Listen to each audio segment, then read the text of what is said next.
Hi, my name is Nikki Roy. I'm a licensed therapist, and let's do a 10-minute crash course on confidence and self-esteem. Okay, let's first break down the differences between what we think confidence is and what reality is. Our world has done us a really good job at making us think that this idea of like being perfect or having good days or a body looking a certain way or makeup being done or hair being done or showing up as meeting these like beauty and weird standards of the world and being confident. Like I can only be confident if I look a certain way, if I act a certain way, if I have a certain amount of accomplishments, if I'm kind of hitting the beauty trends of the day, then I can be confident. But that's really such a fleeting definition of confidence.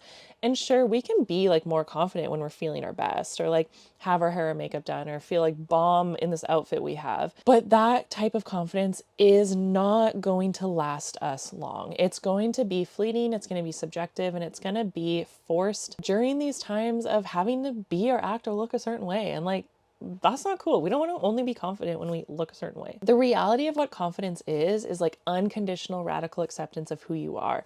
What we want to work towards in confidence and self-esteem is how do we build a relationship to yourself? How do you figure out who you are? How do you figure out how you want to show up to yourself in the relationship you want to have with yourself? It's acceptance on the days that we really don't like ourselves, which is hard.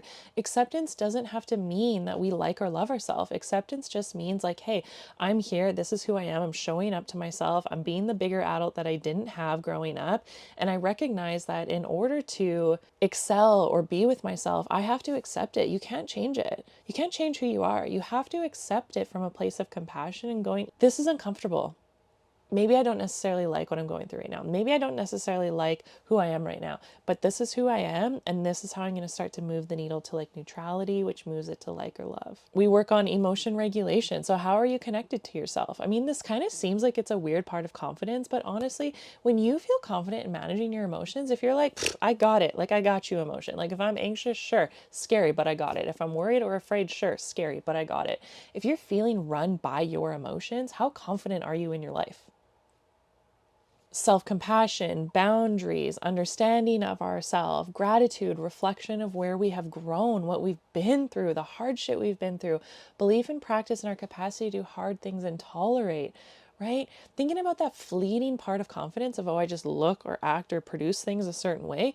What about the confidence that comes from knowing yourself, fully adopting yourself, taking yourself as little you and just giving you a nice little hug?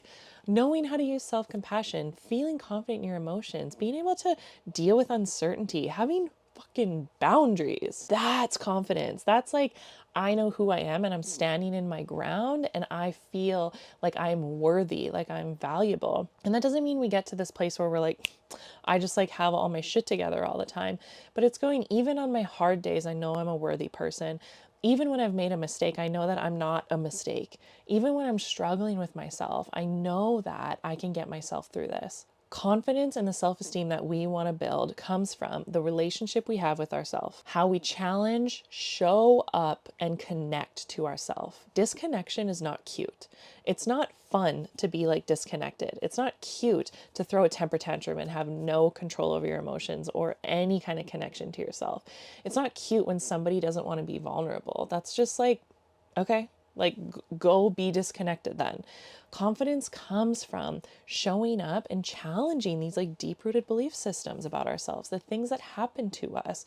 We have to learn how to work through those. It comes from mindfulness. So just showing up, right? Mindfulness at its core is just, how do I pay attention? How am I curious? How am I connecting to who I am right now? Gratitude. We don't have to find gratitude in everything. We don't have to be like, oh my God, I'm having the worst day ever. What am I grateful for? You can do that if you want. But gratitude just means like, how are we cultivating that in our life? We don't have to like toxic positive everything, but just how are we finding it in our life?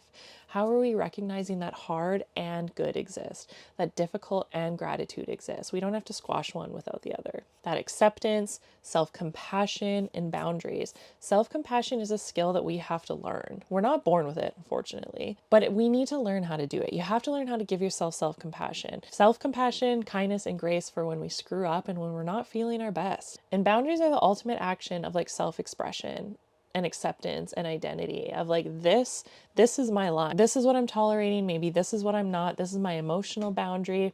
And when we set boundaries, it's not about controlling what the other person does, but if they choose to not respect our boundary, then we get to choose how we show up to them. And that also is being on our team. It's being on our side of like, hey, I matter and I matter to me. And this isn't okay. And this is what I'm going to do about it. So when we think about reframing this, how do we shift our relationship to feeling confident? Shifting it from like those typical days of what we see in the media, like good hair, good makeup, receiving compliments, new job, good grades, checking all the boxes.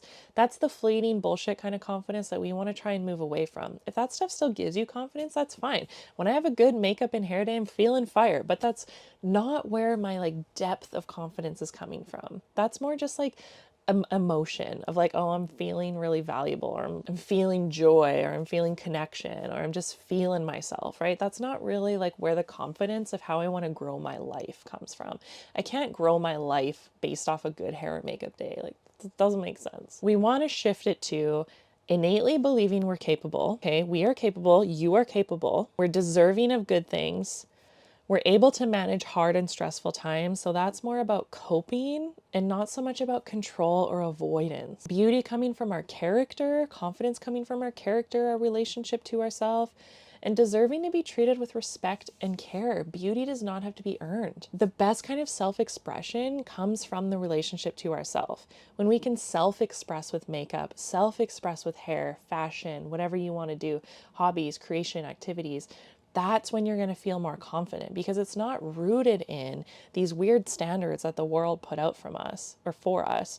It's rooted in your connection to yourself, and that's what's going to make your confidence bloom. Okay, so confidence, we don't want to do the fleeting kind. We want to do the groundbreaking, earth shattering, connecting confidence. Okay, that's what we want to do. We don't want it to be attached to fleeting, weird beauty standards or capitalism check boxes that we have to do. Connection to yourself, relationship to yourself. That's where you're going to start to find the confidence you've been searching for forever.